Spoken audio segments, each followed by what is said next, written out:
Okay, I'm going to try and break down this really neuroconformative idea of manners. Because again, it's based in kind of classism, some people being proper, better, more civilized than others, less savage, not like the natives. All those kind of ideas are wrapped up in what we think is a really good thing, manners. I would have been a stickler for manners because that's how I was brought up.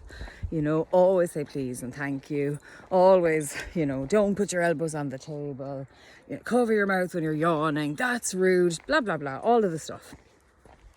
So for me, on this kind of deconstructing reality journey, if you want to call it that, analysing the reality, a constructed reality, analysing it, I suppose, you know, led me to look at these kind of social rules or manners. I'm sure if you're watching this and manners are important to you, you might be like, oh my God, what is she saying? Everyone just goes around being rude to each other. And no, actually, because you see, they're kind of terms and words that are judgmental. Again, rude is a judgmental word. And what's okay in one culture could be rude and considered rude in another. So what's what? There's no set rules anyway. We all kind of have to just meet each other with kindness and respect and curiosity. Also, you know, if someone does offend or say something or do something that's not okay with us, that's a boundary issue for us to kind of say or do something about it. Problem is a lot of us are uncomfortable doing that. We think that's rude or mean. What? You know, there's all of these kind of rules that stop us from actually just having honest, normal, human, beautiful interactions. Human interactions are messy. We don't always get it right. We can't be kind of following a set of rules to make sure we get it right, because we don't. We mess up all the time, even with all of these rules. So the manners one. I suppose I'll just give you my own kind of philosophy and outlook on it, even as a person and as a parent.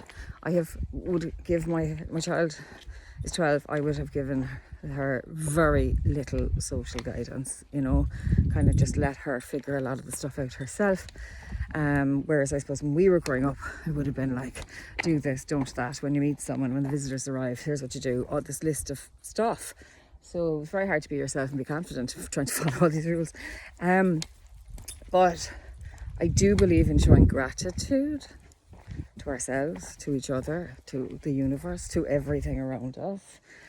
If you do that, then all of the kind of things that we call manners and think we have to rules for really fall into place. If you are respectful of yourself, of your own boundaries, of other people's boundaries, of other people's ways of being, that if you accept that not everyone is the same, if you accept there is no normal, or we're all normal, you kind of start living your life in a really a way that is, you know, respectful.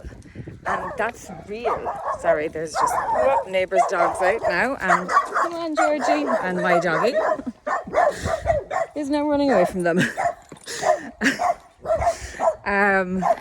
But you kind of don't, you know, you have less anger towards people. You're not getting annoyed with people. You're not looking for that external validation of people to thank you for every little thing that you've done. But you do obviously also need gratitude from people, that, you know. But that kind of way we're all brought up to have external validation, people congratulating us on this, that and the other people to, you know, tell us what we're worth. That kind of disappears when we start having this kind of outlook on life. So, you know, and so I think, you know, if people are horrified, going, oh, but you have to be saying please and thanks, and, you know, and I used to teach, and I remember, like, I used to be like that, okay, you know, make sure now you say thanks and please and da-da-da. And if I gave something, you know, what do you say? Oh God, I look back now, I'm like, bleh. You know, thinking there was nothing wrong with it. I mean, also, kids might just forget. Kids might get like really excited if you gave them something. They might be really disappointed if you gave them something. They might feel a whole load of stuff. They might just forget to say thanks. And here we're then going, you're rude for forgetting. Like, you know, so we have to be careful of the messaging in our communications. We think we're teaching kids manners, but are we actually teaching them you're a bad person because you forgot something? You're selfish, all of that kind of stuff. You know, we have to be really, really careful. And that's part of breaking down neuroconformity. I have no idea now what Georgie's trying to get in the ditch. I'd say it's not worth it, Georgie, come on. And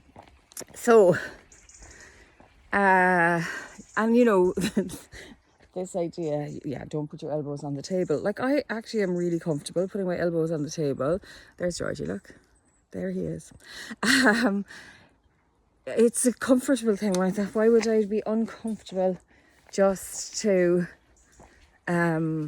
follow some social rule? Because it's rude to put your elbows on the table. What's rude about it? Who decided? Like, what exactly is going to happen if I do that? Or if I don't cover my mouth when I'm yawning? That's rude.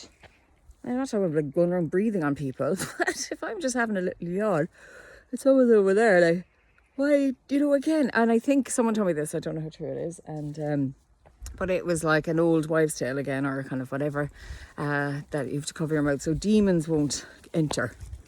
Do you know what I mean? So like, we have all of this stuff in our world that we're kind of calling manners, that are based on like myths, outdated ideas, you know, things from the past. We're not questioning them. We're not going, like, where do these ideas come from? And why are we just following them without doing any kind of like thinking? You know, people are just like, oh. And then what happens, of course, is we judge people who don't do the things that have been declared rude in our society or unmannerly. Do you know? So the rules around social interactions that are only made up by the group at the time as well. That's another thing that I really had to break down. There are no social rules. There's nonsense that like autistic people don't innately know social rules, and that somehow there are people who are innately know social rules. Sure, why are we teaching kids manners and all these other things? They're not innate. They don't naturally, like neurotypicals naturally pick up on these things. No, they don't. They're literally taught it. It's taught, it's learnt behaviour.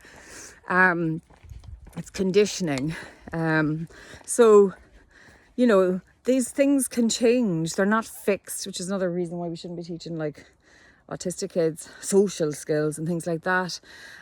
We should be teaching kids or exploring with children, you know, the way humans interact, how dynamics within a group work, because actually different groups will have different rules and different boundaries and different expectations, and you know, you'll have one group of friends where it's talking about certain subjects is taboo, whereas another group of friends, it's fine.